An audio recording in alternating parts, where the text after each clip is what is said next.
Hi,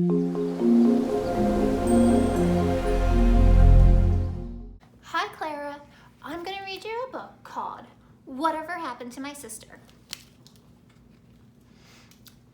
I'd had my suspicions for a while that someone had replaced my sister with a girl who looked just like her. It had to be. My sister was never so tall. Did it happen overnight? I am rather observant, yet the moment of the switch must have passed me by. I suppose there were the signs. She'd been incredibly boring on several occasions. But I guess I didn't give it much thought. Look at her. There's a tea party, and she's playing on her computer. She's going trick-or-treating, and she's watching TV. She's playing with a hula hoop and a jump rope, and she's just like, no. Wow. Or at least until I noticed her sense of fashion had gone. This new sister showed no interest in pretty things. Oh my goodness, look at that pretty cat. It all became very odd. She began acting all secretive, even when it wasn't close to my birthday. And she developed the annoying habit of always keeping her bedroom door shut. That's when I started to worry. I made up my mind to see if her friends had some answers. But something wasn't right with them either. And it wasn't just that a lot of them were boys. I was sure my mom knew something because I saw them scheming in her bedroom. My dad must have suspected something too, but when I asked if he had noticed anything strange, he just looked at the ceiling, muttering. One day, as I was putting together all my clues, I began to think about when my sister used to tell me everything. I remember how we used to play and how much we used to laugh together. And it made me realize how much I missed her.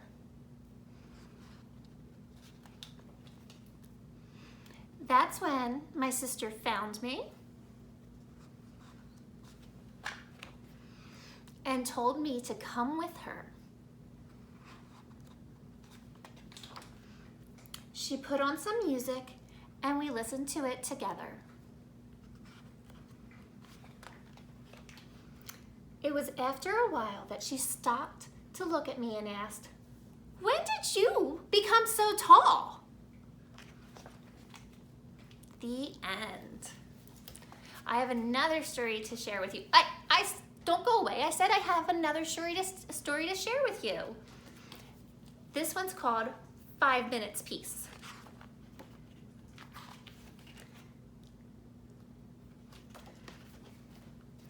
The children were having breakfast. This was not a pleasant sight. Mrs. Large took a tray from the cupboard. She set it with a teapot, a milk jug, her favorite cup and saucer, a plate of marmalade toast, and a leftover cake from yesterday. She stuffed the morning paper into her pocket and sneaked off toward a door. "Where are you going with that tray, Mom?" asked Laura. "To the bathroom," said Mrs. Large. "Why?" asked the other children.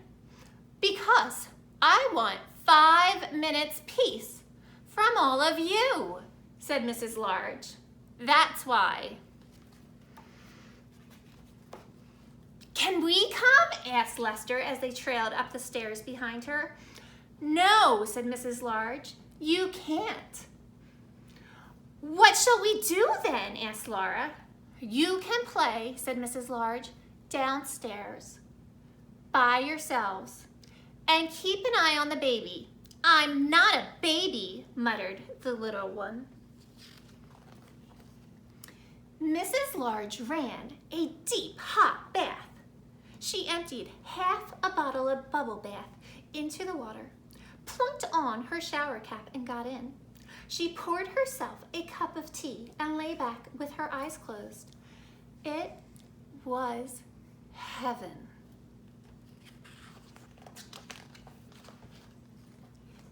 Can I play you my tune? Asked Lester. Mrs. Large opened one eye. Must you? She asked. I've been practicing, said Lester. You told me to. Can I please? Just for 1 minute. Go on then, sighed Mrs. Large. So Lester played. He played Twinkle, Twinkle, Little Star 3.5 times. In came Laura. Can I read you a page from my reading book, she asked. No, Laura, said Mrs. Large. Go on, all of you, off downstairs. You let Lester play his tune, said Laura. I heard. You like him better than me. It's not fair.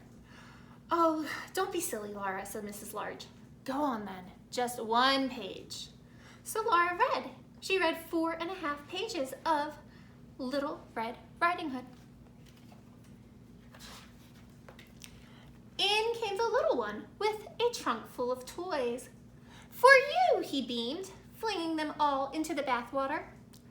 Thank you, dear, said Mrs. Large weakly. Can I see the cartoons in the paper, asked Laura. Can I have the cake, asked Lester. Can I get in with you, asked the little one. Mrs. Large groaned. Ugh. In the end, they all got in. The little one was in such a hurry that he forgot to take off his pajamas. Mrs. Large got out. She dried herself, put on her bathrobe, and headed for the door.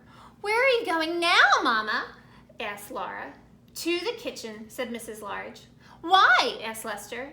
Because I want 5 minutes peace from all of you, said Mrs. Large. That's why.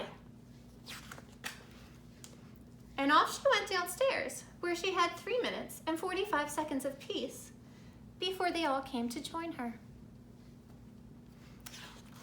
The end. That story may have been for Mommy. I'll see you later, Clara. Have a good day. Bye.